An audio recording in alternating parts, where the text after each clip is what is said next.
ditentukan dari Kemendikbud dalam pelaksanaan PPK Prajabatannya. Mungkin bisa dibantu jawab, Pak Misbah, silakan. Baik, terima kasih Mbak Septi Adina. Ini terkait pelaksanaan tes substantif. Oke. Kalau yang di gelombang 1 kemarin itu kita menggunakan 46 TUK atau tempat untuk uji kompetensi, di tes substantif ini.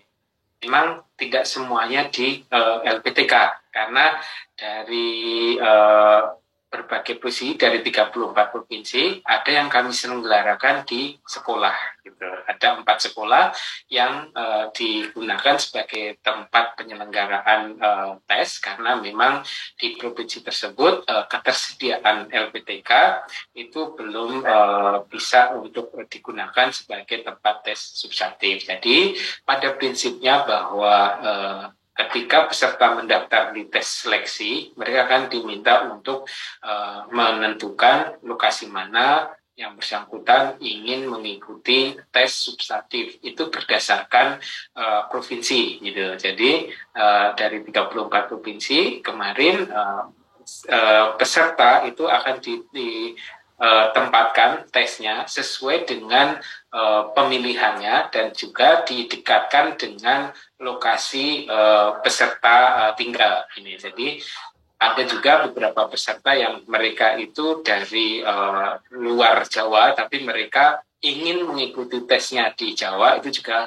kita fasilitasi. Itu Mbak Agnes, waktu penempatan lokasi tes substantif. Jadi dipastikan bahwa di 34 provinsi itu ada tempat penyelenggaraan tes substantif. Kemudian dari di sini juga mungkin sekaligus pesan, jadi silakan teman-teman yang sudah mendaftar diajak juga rekan-rekan sesama yang lain yang di provinsi tersebut, sehingga nanti jika dalam provinsi tersebut banyak atau misalnya dia ada di pulau tersendiri, nah tapi kalau pendaftarnya banyak, tentu akan kita upayakan agar mereka tidak perlu jauh-jauh mengikuti tes substantif. Tetapi kalau hanya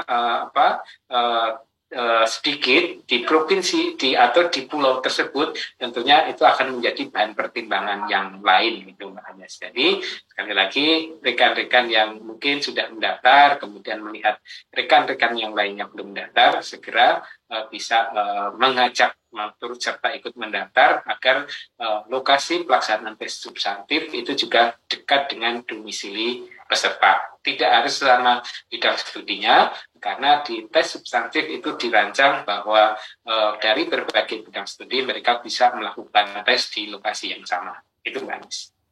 Baik, terima kasih, sangat jelas sekali yang disampaikan oleh Pak Misbah terkait pelaksanaan tes substantif ya, dan itu ditentukan pada saat pendaftaran seperti itu ya, dan disesuaikan dengan kapasitas dari LPTK terdekat dengan domisili pendaftar.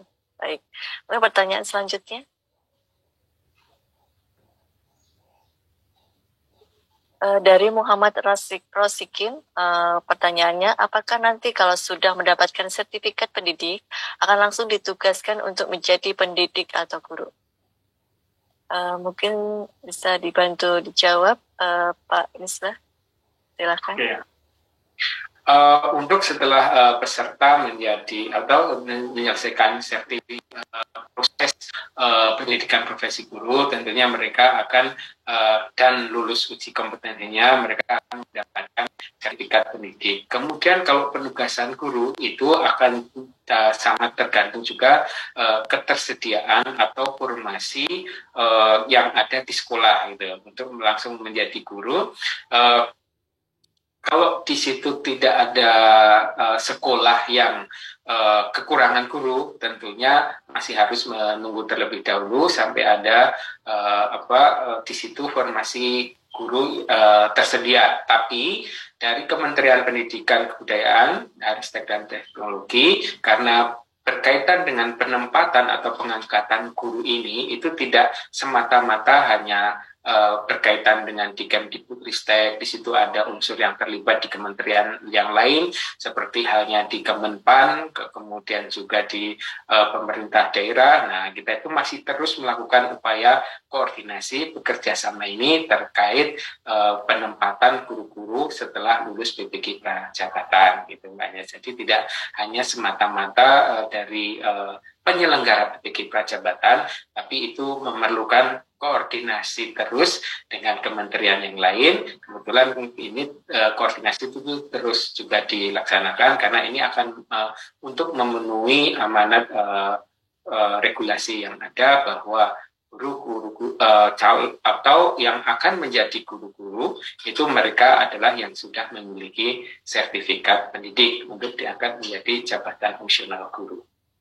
Oke, baik Pak Misbah. Tadi sudah sampaikan ya bahwa setelah mengikuti PPG Prajabatan akan mendapatkan sertifikat pendidik yang merupakan salah satu persyaratan untuk jabatan fungsional guru. Seperti itu ya, Misbah.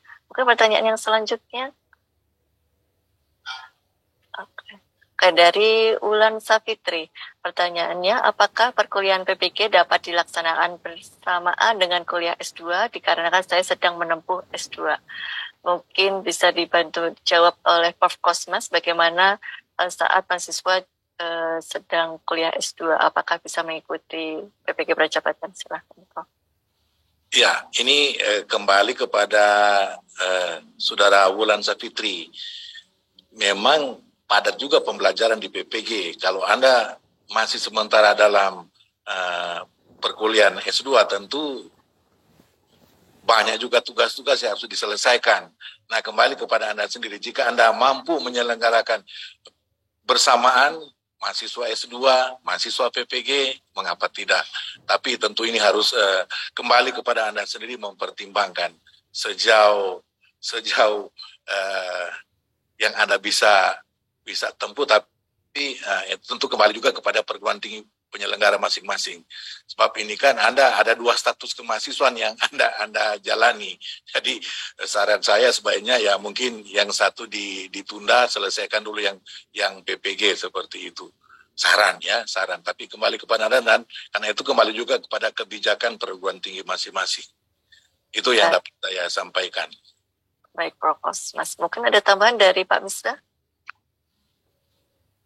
Baik, mungkin juga bisa jadi bahan pertimbangan buat rekan-rekan yang sedang S2 karena mereka sebenarnya kan di PD Dikti akan terdata sebagai mahasiswa gitu kan yang belum lulus, sehingga ini harus prosesnya itu harus dipertimbangkan, jangan sampai nanti akan ada semacam atau mungkin bisa jadi di LPTK yang sama dia akan memiliki double ya, itu tentu akan mengalami kerumitan atau memerlukan penanganan tersendiri gitu Mbak Alias. Jadi mungkin bisa dipertimbangkan memang secara proses pembelajaran itu juga harus dipertimbangkan ya, jika meskipun yang bersangkutan mungkin menganggap bisa, tetapi tentunya akan kualitas itu juga tentu akan berbeda ketika dia akan fokus dulu di mana yang harus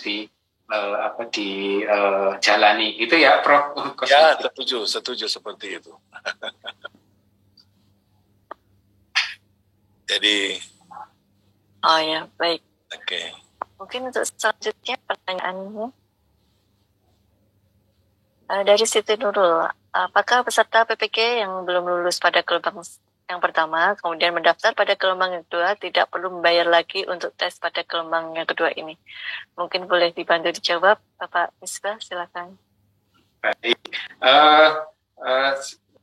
sebenarnya sayang sekali ya kemarin tidak bisa lulus untuk yang di gelombang 1. Harusnya yang nanti akan menjadi harusnya menjadi sebuah pembelajaran buat yang lebih kepada persiapan yang di gelombang 2. Tetapi kalau pertanyaannya apakah yang belum lulus pada gelombang 1 kemudian mendaftar gelombang 2 tidak perlu bayar, saya bisa menjawab ini prosesnya harus dimulai dari awal. Jadi tetap bisa saja pakai akun SIMPK PKP yang kemarin masih bisa, tetapi untuk bisa mengikuti tes ujian itu memang prosesnya itu dari administrasi kemudian sampai proses membayar, karena proses pembayaran gunakan sebagai biaya untuk mengcover proses tes substantif itu sendiri, Mbak Anis.